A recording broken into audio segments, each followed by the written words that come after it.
The annual South African Government Leaders on Twitter report, that's for 2022, has now been released. That report reflects on the presence and activity of cabinet members and their spokespeople on the social media app. It also serves as a guideline for government leaders and their teams on how to improve citizen engagement. So let's unpack this further with the CEO of Decode Communications, Lorato Tsenkeng, joined us in studio this morning. It's great to see you. Thank you very much for coming on. Good morning, and thank you for inviting us, Michelle. So this is the third time that this report has been released, yes. Right? Maybe as a start, let's reflect on your findings that first year when you were looking at the presence of government leaders on social media.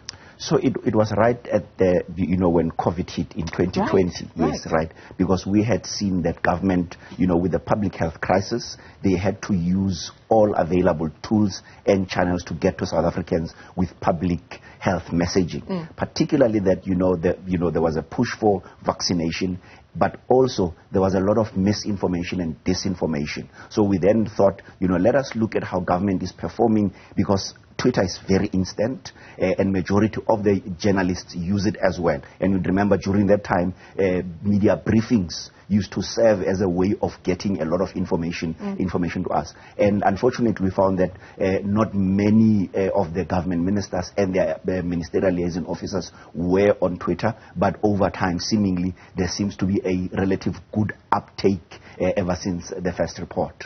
So it was a way back then of us getting verifiable information as journalists, but not really a way of interacting with the bulk of South Africans, because we know only a small portion of the country is on social media. No, absolutely. And in fact, even further than that, Facebook has a lot more users than Twitter, right?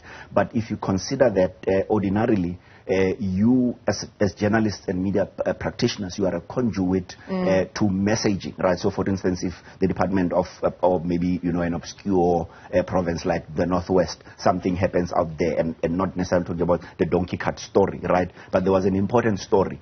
If you it's easier for you to pick up on the press release on Twitter, verify it, and therefore tell the story, right? So that becomes instead of them waiting for an email that goes to a content producer and then it falls into file 13 and it takes even longer. You're giving away our secrets here.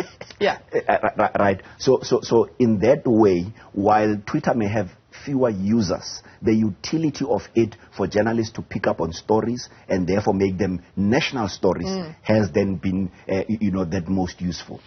And how do we fare on a global scale insofar as our government leaders and their prevalence we'll focus on Twitter for this conversation. Sure. How do we fare with the rest of the world? To a great extent, fortunately, at least our leaders are doing well in terms of presence. But the biggest challenge is institutionalizing, their presence. And what I mean is that, for instance, many ministers would be on Twitter in their own personal capacities.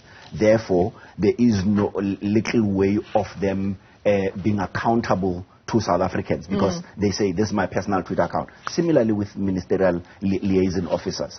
If you look at the US as an example, when Jen Psaki was taking over as the press secretary, when President Joe Biden came into office, she had to announce to the Americans that I'm no longer using my personal account, I'm now taking over the press secretary's account, right? So therefore, and even if you look at, although she's a party animal herself, because she's a Democrat, right, on the press secretary's account, she never tweeted anything that is party-related.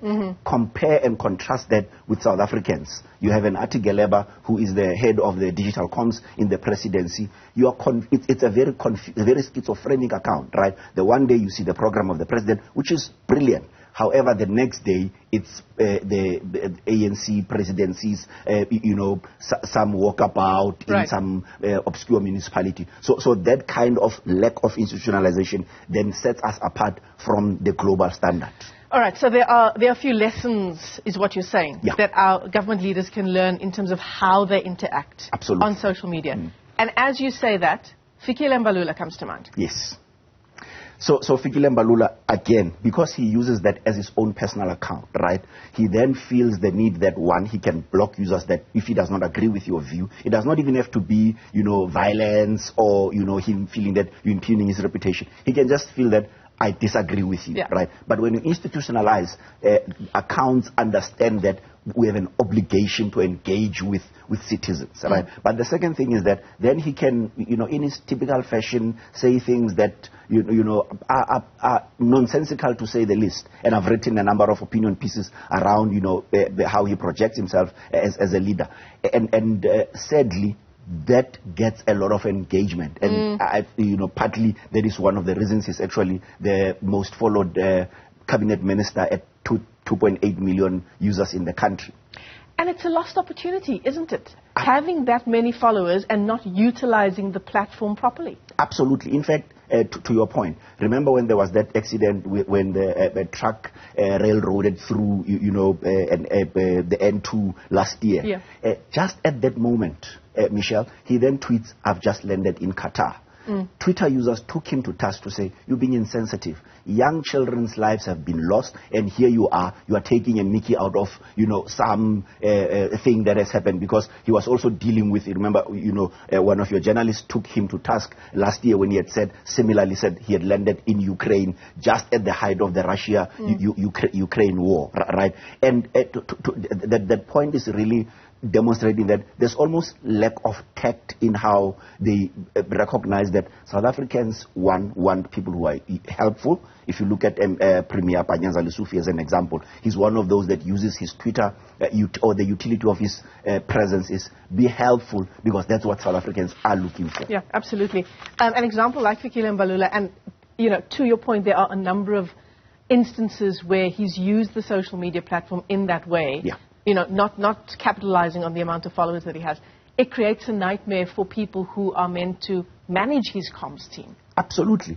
In fact, one of the reasons I was asking myself, one of your former colleagues, Ayanda Ali, she used to be the spokesperson of Fikile Mbalula. One of the questions I was wondering was, could it be that, over and above the many things that may have happened in the department, she may have left because of, the reason that the minister does not seem to listen, right? Because on the one day they would be at a transport Indaba talking about real and important issues. Ayanda would put up, what she used to do, reporting, short videos, giving us and by the minute kind of reporting of the outcomes. And then the minister goes and says something that, is just out of kilter. And that is confusing. And I imagine if you are a communicator there, you're like, Minister, you're not aiding our efforts. Our efforts are to communicate the messages of government so that people understand the programs of government. But most importantly, the questions that a 7-minute interview like this one may not be able to expound on, we are able to do that when there are follow-up questions on a social media platform. Absolutely. Again,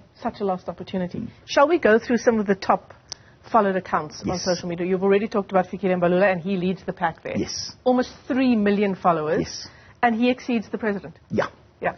So, definitely. The sad part with the president is that although he's one of the most, he is the second most followed, unfortunately, he just broadcast his message. Right. One of the things that would be helpful is imagine, and interestingly, Paul Kagame in Rwanda, he's one of the most followed African leaders on the continent. Guess what? And we know that it's not him who does that, right? Sure. Possibly there's a team behind that on a regular basis, one, responds to the questions that people are asking. So two, engaging. There's engagement, right? So there's that missing link with the president. Of course, then there are a few people like, Gwede Mantashe. Yeah. Again, when you look at the DMRE messaging comes across there. But a lot of ANC messaging comes across from his Twitter following. And if you look at the top 10, only Patricia de Lille is the non-ANC cabinet member there. But unfortunately, even with her, she has had, just about 2% growth over time, which it's not as encouraging, considering that with the parliament fire, as an example, in the beginning of the year, and the subsequent issues around the public infrastructure, which her department is in charge of, you would expect that there would be some sort of proactive communication from her part. And like I say, the expectation from citizens is not that Patricia is sitting down and tweeting. There should be a team that does that work, because they understand that just like they don't write press releases, just like they don't write speeches, there is a need for capacity to ensure that they are able to talk to us on a regular basis. And we all know the teams are there. Absolutely. One wonders why they're not using the platforms for more engagement. And then national departments, the presidency is the most followed national department on social media. Yes. And then the SAPS. And again, it's those accounts. It's so interesting because it's the presidency, the SAPS, and health. Yes. Those are the most followed. People want information. Absolutely. In fact, so firstly, and just an interesting insight with SAPS, they breached the 1 million mark in the last year because they were at about 800. Quite a big jump there, 22%. Absolutely, right. And again, so, the other advantage with the South African Police Service is that you have a very proactive, or at least active, ministerial liaison officer in Ms. Liranzu Temba. Right. You remember the incident in Krugersdorp when policemen, apprehended school children, and people put out that video and said, Liranzu, do something. But it also shows the correlation between trust, or at least people trusting Liranzu to do something about it. And that's what we are hoping that ministerial liaison officers will see it as an opportunity to say that, in fact, when you are proactive, and she's not even solving the problems, right? All that she's doing is that she's connecting the problems with the right people, with the belief that it will be solved. And that is one of the things that, at least with health to an extent, unfortunately, Dr. Joe Pahla is not on social media. The former minister, Dr. Kize, was on social media with a huge following at about... Also at the height of COVID. At the height of COVID, right. Yes. Lorato, you and I can sit here all day unpacking these Twitter trends for government departments. Thank you so much for coming into studio. Lorato Tsenkeng is talking to us this morning about South African government leaders on 2022, on Twitter for 2022. And one thing is clear, there's still a number of lessons that need to be learned. He's the CEO of Decode Communications. Thanks for coming in.